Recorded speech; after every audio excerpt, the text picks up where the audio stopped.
Hey guys, I wanted to make this video to show you my custom Nexus 4 right here versus the stock Galaxy S4. I did actually make a stock versus stock comparison between these two devices, which you can go ahead and check out on my channel if you want to. But I wanted to make this video to show you the potential of the Nexus 4 and just how much you can do with custom software. So I am running a custom ROM and custom kernel. The custom ROM I'm running is the latest Paranoid Android Alpha, which gives me this awesome Halo feature right now. And the custom kernel that I'm running is the latest Franco Nightly. I think it's the R136. The actual kernel itself does allow for overclocking, but I don't overclock my device because I just think it doesn't need it. So all the speed improvements and all the smoothness improvements you'll see in this video is just down to the pure software optimization from the excellent XDA devs. And it really is awesome how much they can do without overclocking. So let's go ahead and check it out. So I wanted to start off with the screen, and more specifically screen real estate. We know the Galaxy S4 is a 5-inch display versus the Nexus 4's 4.7, but you get a lot less screen real estate for apps because of these on-screen buttons. If we open up Falcon Pro right here, you can see that's pretty evident. On the Galaxy S4, you can see this last tweet right here. On the Nexus 4, you can't see it because it's covered up by the on-screen buttons. Now, this is where the Paranoid Android ROM comes into its own. If we hold the off button right now, we can enable full screen pie mode, gets rid of the status bar, gets rid of the navigation bar, and you've got an absolute full screen effect. Now, if you put them together, the screens are a lot more comparable now. They actually look pretty damn similar. Yes, it is still slightly bigger over here, but it's a lot less noticeable. And if we open up the Falcon Pro app again, we can see here they're both scrolled to the top. And what's interesting is you can actually get a slightly more of the tweet and a little bit of the next tweet on the Nexus 4 now, whereas on the Galaxy S4 you can't see that bit of the speedtest.net. You can't see that on the Galaxy S4. So definitely a cool improvement. Now you're probably wondering how you navigate around on the Nexus 4, and this is another cool feature from the Paranoid Android ROM. It's called Pi, and you can hold the bottom of the screen here and you get this really cool effect. You can navigate around, you get your notifications, you can also access your kind of quick toggles, and you can also access your notifications as well. So it's kind of awesome that, and that is how I normally use my device. I normally use it in full screen mode. So that's pretty much the screen sorted out thanks to Paranoid Android. Staying on the topic of the screen, we know the Galaxy S4 has the Super AMOLED technology, which gives you very rich and dynamic colors.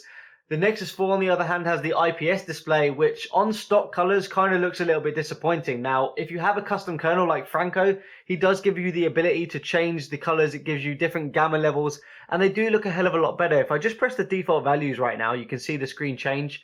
It gets a lot brighter, and the colors just don't look too saturated. If I open up an image versus the Galaxy S4 here, you can see that it's just not as vivid. The colors are slightly more washed out on the Nexus 4. It's still a nice display, but it's not quite the level of the Galaxy S4 right next to it. So if we check out the recommended values, again, you'll see the screen change. It gets a lot darker. It gets a lot more contrasty. And if we check out that same picture again, you can just see, I think the colors look a ton better, and they look a lot more comparable to the Galaxy S4 Super AMOLED display. I definitely recommend rooting just for this one reason. It is a beautiful display on the Nexus 4, and having a custom kernel really does bring that out. So let's move on to performance. And like I said at the beginning of the video, I'm not running an overclock on my Nexus 4. I am running stock frequencies. So all the performance increases you're about to see are due to the software optimizations in the custom ROM and custom kernel. Now over here on the Galaxy S4 we have a 1.9 GHz quad-core processor. On the Nexus 4 we have a 1.5 GHz quad-core processor. So there is a bit of a difference in terms of raw horsepower. The Galaxy S4 should win, but let's see what happens. Now I've got nothing running in the recents right here. You can see no recent apps. And yeah, let's go ahead and start this off. So first up is the Play Store, and we'll try and hit these at exactly the same time as best as I can. 1, 2, 3, go. Nexus 4 is just in front of the Galaxy S4 there. We'll try another one. Try Facebook. 1, 2, 3, go. Nexus 4 is just in front, and it finishes in front as well. So quite interesting there. We'll do a few more before we talk about it. Let's try ESPN goals. 1, 2, 3, go. Nexus 4 just in front again, finished, followed by the Galaxy S4. So that's 3 out of 3 for the Nexus. We'll try out YouTube. 1, 2, 3, go. Nexus 4 just in front, loaded the screen, and then the Galaxy S4 just behind it. So that's kind of interesting, right? We'll just do one more. We'll do a more intense one. We'll try out Maps. We'll try Maps. Where we go? 1, 2, 3, go. pretty tight there, but I do think, again, the Nexus 4 was just a bit quicker at rendering the map than the Galaxy S4. So, yeah. So there you have it. Now, that's kind of interesting, right? Now, in my stock versus stock comparison, it was the other way around. The Galaxy S4 was just a hair in front of the Nexus 4. In my custom Nexus video right here, it's the other way around. The Nexus 4 is slightly faster than the Galaxy S4, even though it's still running at 1.5 gigahertz. So it just shows you how much goes into the software optimization on a custom ROM and kernel. Yeah, we'll move on to benchmark. So we might as well just do a quick app opening speed test for Antutu right now. And let's do that. 1, 2, 3, go. Pretty much identical here. And that was very tight. We'll just hit run so we can check out these scores. Start test. And they're off. So we're back with the scores, and we'll start off with the custom Nexus first. And you can see it scores 21,130, which I can tell you is a major increase over what the stock Nexus gets. I think the stock Nexus scores around 17,000 to 18,000. And you can see right there, the frequency that it ran it at was 1.5 gigahertz. So I wasn't cheating. There wasn't an overclock.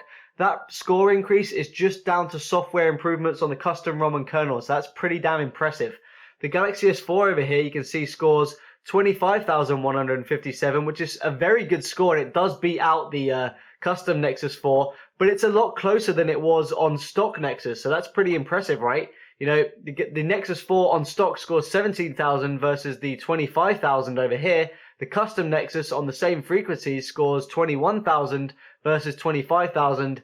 The gap has been closed in terms of the Antutu score with a custom Nexus, so that's pretty damn impressive. Next up, we got the Geekbench 2 results, and if we check out the custom Nexus 4 here, it scores 2,263, which if we compare that to the stock Nexus 4, scores 2,032. So again, we're seeing a nice increase in the benchmark here just from running a custom ROM and kernel without an overclock.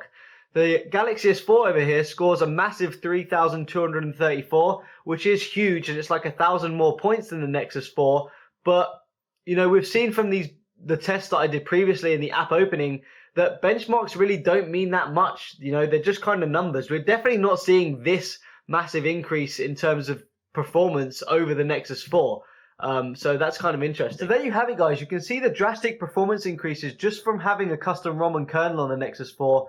You don't even have to overclock it to get these benefits. You know, it's pretty much smoother and faster in every way, and you get increased benchmark scores. So it's definitely better than the stock Nexus 4. In terms of its comparison with the stock Galaxy S4, yes, it is actually slightly faster than the Galaxy S4, even without an overclock, which is really interesting. Now, what I may make a video on is a custom Galaxy S4 without TouchWiz, without all this crappy bloatware, versus a custom Nexus 4, and I think that's going to be a different result. I do think the Galaxy S4 will win that, because we can see in the benchmarks that the processor in the Galaxy S4 is a powerhouse. It does have the raw power over the Nexus 4, but its software is definitely letting it down. So yeah, not to mention having a custom ROM and kernel is just awesome on the Nexus 4. It gives you so many options like Pi, especially for paranoid Android, and of course, let's not forget the new Halo, which is just damn amazing. You know, I love Halo. It's astounding. So yeah, there you go, guys. Let me know what you think.